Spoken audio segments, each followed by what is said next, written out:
Pakistan army chief Asim మునీర్కు వ్యతిరేకంగా స్వయాన Pak army సైనికులు పాక్ ఆర్మీ రేంజర్స్ తిరుగుబాటు చేస్తున్నారు. లేటెస్ట్ బ్రేకింగ్ న్యూస్ ఏంటి అంటే ఈ మ్యాప్లో ఇది పాకిస్తాన్ సైడ్లో ఉన్న సియాల్కోట్. ఈ మ్యాప్లో చూడండి, ఈ సియాల్కోట్లో Pakistan army bases and army post ఉండేవి. ఇండియన్ ఆర్మీ యొక్క రఫేల్ యుద్ధ విమానాలను చూసి, ఇండియన్ ఆర్మీ చేస్తున్న గ్రౌండ్ జీరో అటాక్స్ను చూసి ఇక్కడ నుండి పాక్ సైనికులు, పాక్ రేంజర్స్ మేము ఈ సూసైడల్ యుద్ధం చేయలేము అని చెప్పి పోస్టులను వదిలి పారిపోయారు. Their observation post here on the international border.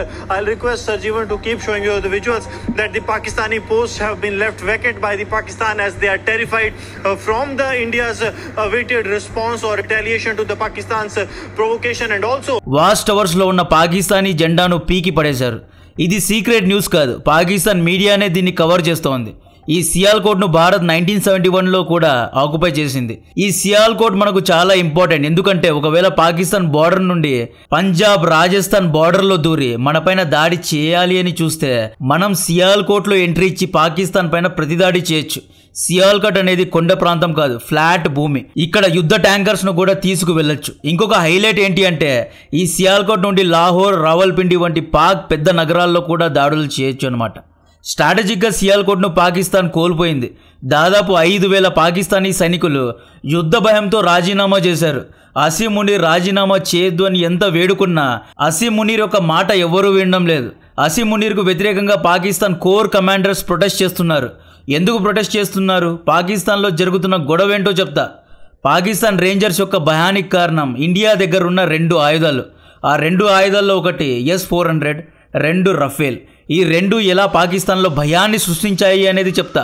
Already పాకిస్తాన్లో ఇండియన్ ఆర్మీ ఆపరేషన్ను మొదలుపెట్టింది.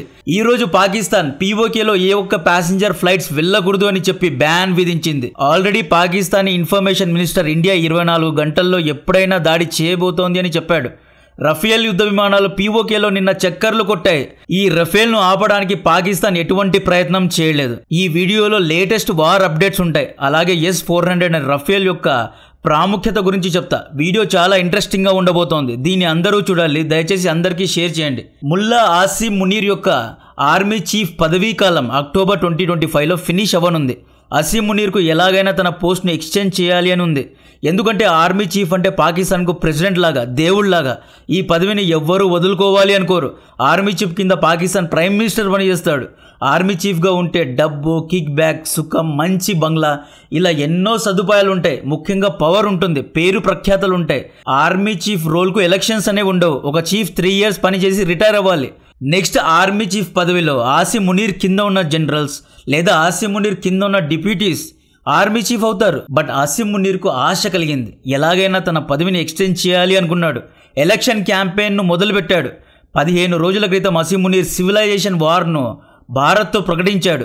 ఇండియన్ హిందూస్ వేరు, మనం వేరు, వాళ్ళ కల్చర్ వేరు, మన కల్చర్ వేరు, వాళ్ళ సంస్కృతి సాంప్రదాయాలు వేరు, మనం వేరు, మీరెందుకు హిందువులను మీ రాజ్యంలో అలో చేస్తున్నారు అన్నట్లు విషాన్ని కక్కాడు. ఇండియాలో ఉన్న కొంతమంది జిహాదుల్లో హిందువుల పైన విషాన్ని నింపాడు. సో పేల్గాం దాడి తర్వాత పాకిస్తాన్లో అసీం మునీర్ హీరో అయ్యాడు. ఇతని పాపులారిటీ అమాంతం పెరిగింది. పాకిస్తాన్లో హీరో అవ్వాలి అంటే ఇండియా పైన దాడి చేస్తేనే హీరో అవుతారు. సేమ్ ఇండియాలో కూడా ఒక నాయకుడు హీరో అవ్వాలి అంటే పాకిస్తాన్ పైన దాడి చేయాలి. ఇందిరాగాంధీ గారు ఎంత డెవలప్ చేశారు, ఎన్ని విద్యా సంస్థలు కట్టారు అనేది ఎవ్వరికీ గుర్తులేదు. ఇందిరాగాంధీ గారి ఆధ్వర్యంలో పాకిస్తాన్ 2 ముక్కలు అయ్యిందన్న విషయాన్ని వచ్చే 1000 ఏళ్ల వరకు అందరూ గుర్తుపెట్టుకుంటారు. This is power of war victory. ఇదే ఇందిరాగాంధీ గారు దేశంలో మొదటిసారి ఎమర్జెన్సీను ప్రకటించారు. కానీ ఎమర్జెన్సీ కంటే ఈవిడ పాకిస్తాన్ను ముక్కలు చేయడం అందరికీ గుర్తుంటుంది. ఇప్పుడు కూడా మోడీ గారు పేల్గాం దాడికి సరైన ప్రతీకారం తీర్చుకోకుండా ఏదో కొన్ని మద్రసాలపైన, ఉగ్రవాద శిబిరాలపైన దాడి చేసి స్పెషల్ ఆపరేషన్ చేస్తే ఈయన్ను చాలామంది విమర్శిస్తారు. మీరేమైనా అనుకోండి, ఇది నిజం. ఇక్కడ మోడీ గారు క్యాష్ సెన్సెస్ తీసుకువచ్చినా పెద్దగా ప్రజలు ఇంట్రెస్టెడ్గా లేరు. అందరూ ప్రతీకారం కోసం ఎదురు చూస్తున్నారు. ఇక్కడ ఇండియన్ ఆర్మీ పాకిస్తాన్ పైన ప్రతిదాడి చేసిన వీడియోస్ కూడా రిలీజ్ చేయాలి. ఎలాగైతే ఇజ్రాయెల్ రిలీజ్ చేస్తుందో అలా రిలీజ్ చేయాలి అనమాట. సైలెంట్గా దాడి చేసి వచ్చామంటే ఇన్ఫర్మేషన్ వార్ఫేర్లో ఓడిపోవడం ఖాయం. అక్కడ దాడే జరగలేదు అంటారు. సో వీడియో రికార్డింగ్ కంపల్సరీగా ఉండాలి. అసీం మునీర్ పాకిస్తాన్లో పేల్గాం తర్వాత హీరో అయ్యాడు. అసీం మునీర్ ఒక్కటే కాదు, మాజీ ఆర్మీ చీఫ్ జనరల్ బాజ్వా కూడా 3 yearsను ఎక్స్టెండ్ చేసి 6 years వరకు ఆర్మీ చీఫ్గా ఉన్నాడు. జనరల్ జియావుల్లాకు కూడా 10 years వరకు ఆర్మీ చీఫ్గా ఉన్నాడు. సో ఐఎస్ఐలో పనిచేసే యుద్ధ అనుభవం లేని అసీం మునీర్ మళ్ళీ ఆర్మీ చీఫ్ అవ్వడం అసీం మునీర్ కింద ఉన్న కోర్ జనరల్స్కు ఇష్టం లేదు అన్నమాట. Pakistan core commanders, core generals ఏమంటున్నారు అంటే అసీం మునీర్ సొంత లాభం కోసం, అసీం మునీర్ ప్రమోషన్ కోసం మేమెందుకు యుద్ధం చేయాలి అంటున్నారు. సో అసీం మునీర్ ఇండియా పైన దాడి చేద్దామని చెప్పి F-16 యుద్ధ విమానాలను స్కార్దు అనే ఎల్ఓసి దగ్గర ఉన్న ఒక ఏరియాలో డిప్లాయ్ చేశాడు.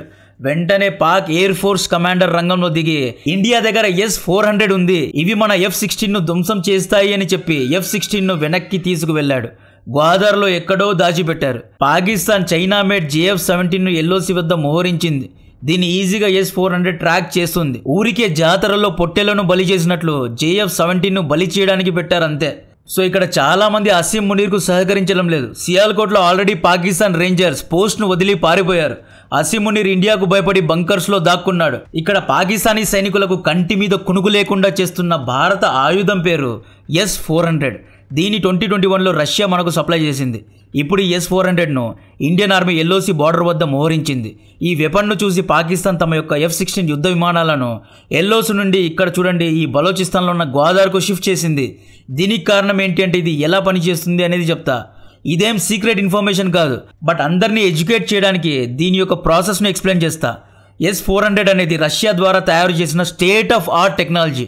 ఇండియా దీనికి సుదర్శన్ 400 అనే పేరు పెట్టింది. దీని పని శత్రువు మనపైన గాల్లో ఏవైనా మిజైల్స్ లేదా డ్రోన్స్ లేదా F-16 వంటి యుద్ధ విమానాలు ఎక్కువ పెడితే దాన్ని గాల్లోనే మిజైల్స్ ద్వారా ధ్వంసం చేయడం దీని పని.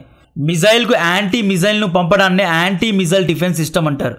మీకు ఇజ్రాయెల్ యొక్క ఐరన్ డోమ్ గుర్తుండే ఉంటుంది. ఐరన్ డోమ్ అనేది short range anti missile defence system. Iron dome యొక్క రేంజ్ 70 to 120 కిలోమీటర్స్ అనమాట. ఇక్కడ రేంజ్ అంటే శత్రు యొక్క మిజైల్ 70 to 120 కిలోమీటర్స్ దూరంలో ఉంటే అటువంటి మిజైల్స్ను ఐరన్ డోమ్ ధ్వంసం చేస్తుంది. కాబట్టే ఐరన్ డోమ్ యొక్క రేంజ్ 70 to 120 కిలోమీటర్స్ అంటున్నాం.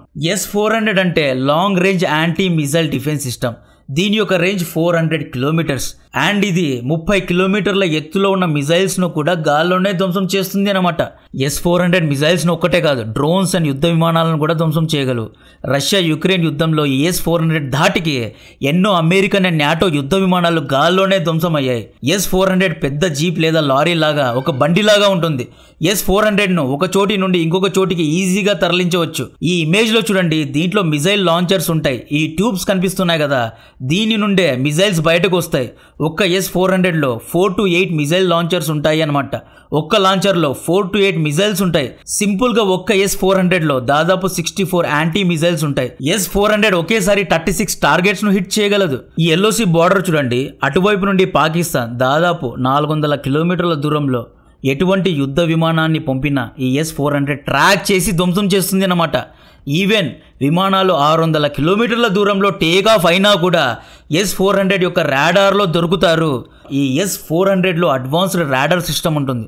ఈ రాడార్ 1000 కిలోమీటర్ల దూరంలో ఏదైనా ప్లేన్ ఉంటే దాన్ని కూడా ట్రాక్ చేయగలవు, ధ్వంసం కూడా చేయగలవు. పాకిస్తాన్ దగ్గర యాంటీ మిజైల్ డిఫెన్స్ సిస్టమ్ లేదా అంటే ఉంది. China made HQ-9 anti defence system ఉంది, కానీ దీని యొక్క రేంజ్ కేవలం 125 కిలోమీటర్స్ మాత్రమే. అండ్ మోర్ ఓవర్ ఈ HQ-9లో బ్యాటరీస్ ఉన్నాయా, ఇది సర్వీసింగ్ లో ఉందా లేదా అనేది ఎవరికీ తెలియదు. ప్రస్తుతానికైతే ఈ S-400కు ఆన్సర్ పాకిస్తాన్ దగ్గర లేదు. 2019 బాలాకోట్ సమయంలో ఇండియా దగ్గర S-400 వంటి రాక్షసి లేదు. అందుకనే మీకు గుర్తుంటే అభినందన్ ఎపిసోడ్లో పాకీలు F-16తో షో ఆఫ్ చేశారు. F-16ను దింపి తమ దగ్గరే American advanced 4th generation air crafts ఉన్నాయి అన్నట్లు బిల్డప్ కొట్టారు. అయితే అభినందన్ గారు 3rd జనరేషన్ ఎయిర్ క్రాఫ్ట్ అయిన MiG-21 Russian made air క్రాఫ్ట్స్తో F-16 యుద్ధ విమానాన్ని ధ్వంసం చేశారు. అప్పట్లో ఇదొక చర్చలాగా మారింది. F-16 యొక్క క్యాపబిలిటీస్ను అందరూ ప్రశ్నించారు. పాకిస్తాన్ కవరప్ చేస్తూ మా F-16 ధ్వంసం కాలేదు అని కవర్ డ్రైవ్స్ ఆడింది. అయితే అప్పట్లోనే 4th జెన్ F-16ను మనోళ్ళు 3rd జెన్ MiG-21తో లేపేశారు. ఇప్పుడు మన దగ్గర 5th జెన్ రఫేల్ ఉంది, 4th జెన్ మిరేజ్ ఉంది. ఇప్పుడు మన పవర్ చాలా స్ట్రాంగ్గా ఉంది. ఇక్కడ అమెరికా ఎందుకని F-16ను S-400 రేంజ్ నుండి దాచిపెట్టాలి అని పాకిస్తాన్కు ఆదేశించింది అంటే F-16ను అమెరికా యొక్క లాక్హీడ్ మార్టిన్ కంపెనీ తయారు చేస్తుంది. S-400ను రష్యా తయారు చేస్తుంది. ఒకవేళ రేపు ఇండియా పాకిస్తాన్ మధ్య యుద్ధం జరిగితే S-400 చేతిలో F-16 ధ్వంసమైతే పాకిస్తాన్ పరువే కాదు, లాక్హీడ్ మార్టిన్ కంపెనీ పరువు కూడా పోతుంది. S-400 చేతిలో తుక్కు అయిన F-16 అంటారు. లాక్హీడ్ మార్టిన్ ప్రపంచానికి యుద్ధ ఆయుధాలను అమ్ముతుంది. అమెరికాలో మిలిటరీ కాంప్లెక్స్ అనే ఒక లాబీ ఉంటుంది. అమెరికాలో ఎన్నో యుద్ధ ఆయుధాలను తయారు చేసే కంపెనీస్ ఉంటాయి. ఈ కంపెనీస్ యొక్క ఆయుధాలను అమ్ముడు పోయేలా చేయడానికే అమెరికన్ ప్రెసిడెంట్స్ అక్కడ యుద్ధం లేకపోయినా యుద్ధాన్ని కొన్నిసార్లు సృష్టిస్తారు. రేపు ఫ్రాన్స్ యొక్క డసాల్ట్ ఏవియేషన్ కంపెనీ తయారు చేసిన రఫేల్ చేతిలో F-16 ధ్వంసమైతే పాకిస్తాన్ పరువుతో పాటు అమెరికన్ లాక్హీడ్ మార్టిన్ పరువు కూడా పోతుంది. సో అందుకే పాకిస్తాన్ తమ క్రౌన్ జెవెల్స్ అయిన F-16ను దాచిపెట్టారు. ఈ యుద్ధంలో ఉగ్రవాద శిబిరాలపైన దాడి చేయడం కంటే ఒక 10 F-16 యుద్ధ విమానాలను ధ్వంసం చేస్తే అందరి కడుపులు నిండిపోతాయి. నెక్స్ట్ పాకిస్తానీ సైనికుల్ని కోర్ కమాండర్స్ను భయపెడుతోంది రఫేల్ యుద్ధ విమానాలు. మన దగ్గర 36 Rafale 4.5 or 5th generation fighter jets ఉన్నాయి. ఇవి F-16 కంటే అడ్వాన్స్డ్. ఒకవేళ F-16 అండ్ రఫేల్ మధ్య డాగ్ ఫైట్ జరిగితే F-16 ఎక్కడా నిలబడదు. యుద్ధంలో మనోవరబిలిటీ అనేది చాలా ఇంపార్టెంట్. జిత్తుల మారేలాగా యుద్ధ విమానాలు గాల్లోనే డైరెక్షన్స్ను ఎంత ఫాస్ట్గా మారుస్తాయో అంత ఫాస్ట్గా శత్రువును ఓడిస్తాయి అన్నమాట.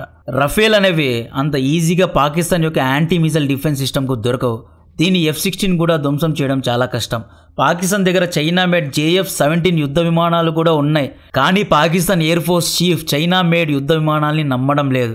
మాకు JF-10C Israel designed Chinese made యుద్ధ విమానాలు కావాలి అని డిమాండ్ చేస్తున్నారు.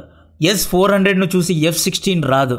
ఇక రఫేల్ను అడ్డుకోవడానికి పాకిస్తాన్ దగ్గర డిఫెన్సివ్ ప్లాన్ లేదు. నిన్న ఆల్రెడీ 4 రఫేల్ యుద్ధ విమానాలు POKలో చక్కర్లు కొట్టి వచ్చాయి. జస్ట్ చెక్ చేశాయి పాకీల దగ్గర ఏవైనా యాంటీ మిజైల్ సిస్టమ్స్ ఉన్నాయా అని. HQ-9 ఏమైనా లలిత కళలు చూపిస్తుందా అని, HQ-9 తమ పైన దాడి చేస్తుందా అని ట్రై చేశారు. But no response.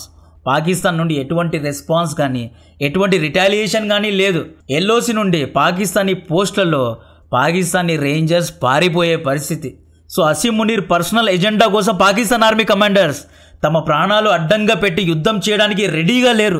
Saudi, Oman, Kuwait ఇలాంటి గల్ఫ్ దేశాలు శాంతితో ఉండాలి అంటున్నారు. అంతేగాని పాకిస్తాన్కు మేము సపోర్ట్ చేస్తున్నాము అనడం లేదు. సో ఉమ్మా కూడా పాకిస్తాన్ వెనక లేదు. ఇస్లామిక్ రాజ్యాలు కూడా లేవు. అమెరికా, యూరోప్ కూడా పాకిస్తాన్కు గడ్డి కూడా వేయడం లేదు. చైనా డెఫినెట్గా పాకిస్తాన్ కోసం తమ సైనికుల్ని పంపించదు. ఇక అందరూ చెప్తున్నట్లు చైనా పాకిస్తాన్కు PL-15 మిజైల్ను సప్లై చేయలేదు. PL-15E మిజైల్ను సప్లై చేసింది. PL-15E మిజైల్ యొక్క రేంజ్ కేవలం 125 కిలోమీటర్స్ మాత్రమే. PL-15 యొక్క రేంజ్ 250 కిలోమీటర్స్. బట్ చైనా PL-15Eను సప్లై చేసింది. లోయర్ రేంజ్ ఉన్న మిజైల్ను సప్లై చేసింది కాబట్టి ఈ మిజైల్ రఫేల్ను ఏమీ చేయలేవు. రఫేల్ ఒక రేంజే 300 కిలోమీటర్లు అండి. రఫేల్ 300 కిలోమీటర్ల దూరం నుండి దాడి చేస్తే ఈ మిజైల్స్ ఏం చేసుకోగలవు? దీని యొక్క రేంజే 125 కిలోమీటర్స్. అండ్ వీళ్ళ దగ్గర ఉన్న యాంటీ మిజైల్ డిఫెన్స్ సిస్టమ్ యొక్క రేంజే 125 కిలోమీటర్స్. సో రఫేల్ 300 కిలోమీటర్ల దూరంలో కూడా దాడి చేయగలవు. రఫేల్ POKలో వెళ్ళే అవసరమే లేదు. LOC వద్ద నిలబడి కూడా దాడి చేయొచ్చు. సో గేమ్ చాలా ఇంట్రెస్టింగ్గా ఉండబోతోంది. ఇంకా లేట్ చేయకుండా తక్షణమే దాడి చేయాలి అని కోరుకుంటూ కంటెంట్ నచ్చితే వీడియోను లైక్ చేయండి. చాలామంది వీడియో చూస్తున్నారు కానీ మన ఛానల్ను సబ్స్క్రైబ్ చేయడం లేదు. దయచేసి మీరు ఒకవేళ సబ్స్క్రైబ్ చేయలేదు అంటే సబ్స్క్రైబ్ చేసుకోండి. జై హింద్.